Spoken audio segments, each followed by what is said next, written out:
Patuloy ang paglalapit ng serbisyong medikal at iba pang pangangailangan ng mga kababayan sa tulong ng Lab for All program sa pangunguna ni First Lady Liza Araneta Marcos. May report si Joshua Garcia.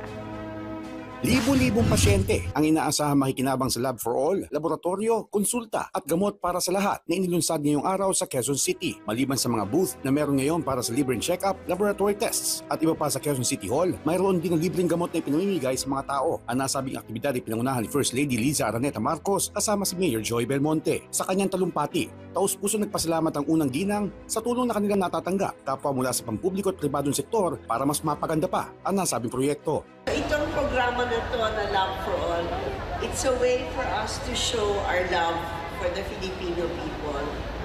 Small time lang to ang program na to, but with the help of everybody, little by little, gumaganda at nagiging mas efektibo. I want to thank all the public and private partners who are here to help us. Thank you for making us be of service to you.